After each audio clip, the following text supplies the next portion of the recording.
Assalamualaikum warahmatullahi wabarakatuh. Kami dari kelompok 6 akan mempresentasikan tugas kelompok pendidikan Pancasila yang bertopik Pancasila sebagai etika.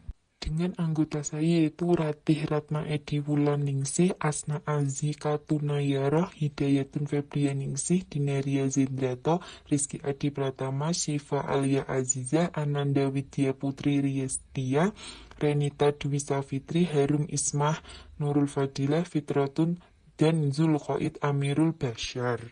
Pengertian Pancasila. Pancasila adalah dasar filsafat negara Indonesia yang terdiri dari 5 prinsip utama, yaitu 1. Ketuhanan yang Maha Esa, 2. Kemanusiaan yang adil dan beradab, 3. Persatuan Indonesia, 4. Kerakyatan yang dipimpin oleh hikmat kebijaksanaan dalam permusyawaratan perwakilan, 5. Keadilan sosial bagi seluruh rakyat Indonesia.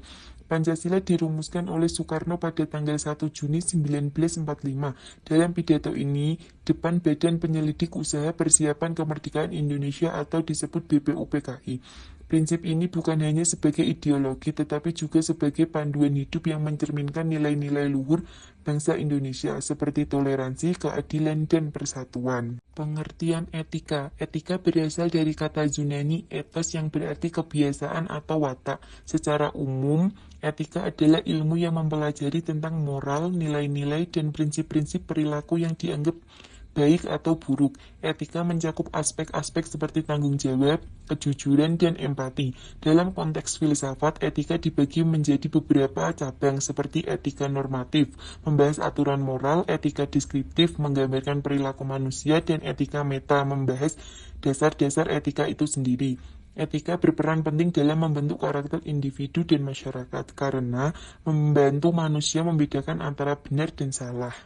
Pancasila sebagai etika. Pancasila dapat dianggap sebagai etika karena setiap silanya mengandung nilai-nilai moral yang universal dan dapat diterapkan sebagai pedoman perilaku. Hubungan antara Pancasila dengan etika terletak pada fungsinya sebagai norma moral yang mengatur interaksi manusia dalam masyarakat.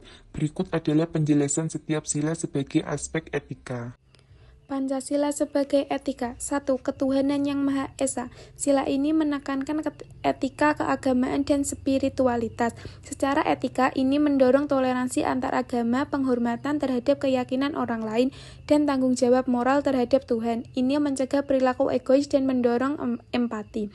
2. Kemanusiaan yang adil dan beradab. Sila ini mencerminkan etika kemanusiaan, seperti hak asasi manusia, keadilan, dan perilaku adil terhadap sesama. Etika di sini melarang diskriminasi, kekerasan, dan eksploitasi, serta mendorong solidaritas sosial. 3. Persatuan Indonesia.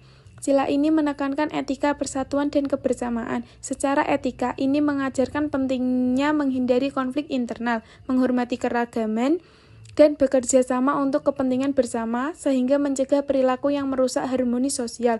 4. Kerakyatan yang dipimpin oleh hikmat kebijaksanaan dalam permusyawaratan perwakilan. Sila ini mengandung etika demokrasi dan partisipasi. Etika di sini melibatkan tanggung jawab dalam pengambilan keputusan, kejujuran, dan penghormatan terhadap suara mayoritas, sambil melindungi hak minoritas. 5. Keadilan sosial bagi seluruh rakyat Indonesia. Sila ini merupakan etika sosial ekonomi yang menekankan distribusi keadilan, kesetaraan, dan kesejahteraan. Etika ini melarang korupsi, nepotisme, dan ketidakadilan, serta mendorong empati terhadap yang lemah. Secara keseluruhan, Pancasila sebagai etika berfungsi sebagai kerangka moral yang holistik, mengintegrasikan aspek spiritual, sosial, dan politik. Ini berbeda dari etika barat yang lebih individualistik karena Pancasila menekankan kolektivitas dan harmoni sosial.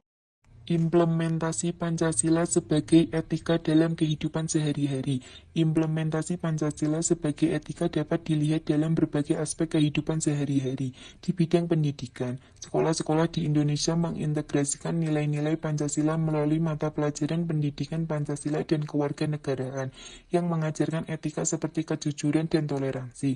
Contohnya, program anti korupsi di sekolah mendorong siswa untuk berperilaku etis sesuai sila keadilan sosial. Di masyarakat, Pancasila sebagai etika terlihat dalam gotong royong yang mencerminkan sila persatuan dan kemanusiaan.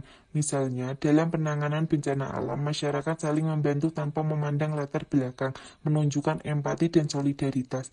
Namun, tantangan seperti intoleransi agama masih menjadi masalah yang menunjukkan perlunya penguatan etika dari sila pertama. Di dunia politik, implementasi etika Pancasila dapat mencegah praktek korupsi melalui pemilihan pemimpin yang bijak dan adil. Kasus seperti Reformasi 1998 menunjukkan bagaimana pelanggaran etika Pancasila, seperti otoritarianisme dapat memicu krisis, sehingga penting untuk menerapkan sila kerakyatan secara konsisten. Secara keseluruhan, implementasi ini memerlukan pendidikan berkelanjutan dan penegakan hukum untuk mengubah nilai-nilai Pancasila menjadi perilaku nyata. Hubungan Pancasila dan etika.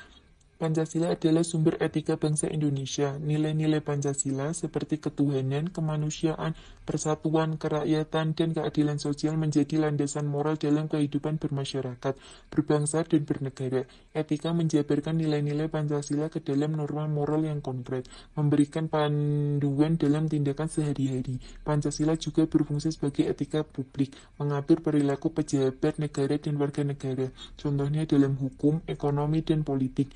Etika Pancasila menuntut keadilan, kesejahteraan, dan tanggung jawab. Di Yogyakarta, nilai-nilai Pancasila tercermin dalam tradisi gotong royong, toleransi, dan musyawarah. Pancasila dan etika saling melengkapi, memberikan landasan nilai dan panduan praktis dalam kehidupan. Kesimpulannya adalah Pancasila sebagai etika merupakan konsep yang relevan karena menyediakan pedoman moral yang komprehensif untuk bangsa Indonesia. Setiap sila mengandung nilai etika yang dapat diterapkan dalam kehidupan sehari-hari, mulai dari toleransi, agama, hingga keadilan sosial. Meskipun tantangan seperti korupsi dan intoleransi masih ada, implementasi Pancasila sebagai etika dapat membangun masyarakat yang lebih harmonis dan bermoral. Saran untuk masa depan adalah memperkuat pendidikan etika Pancasila di semua tingkatan, serta mendorong partisipasi aktif masyarakat dalam menjaga nilai-nilai tersebut. Sekian dari kelompok kami, bila ada salah kata mohon dimaafkan. Saya ucapkan terima kasih. Wassalamualaikum warahmatullahi wabarakatuh.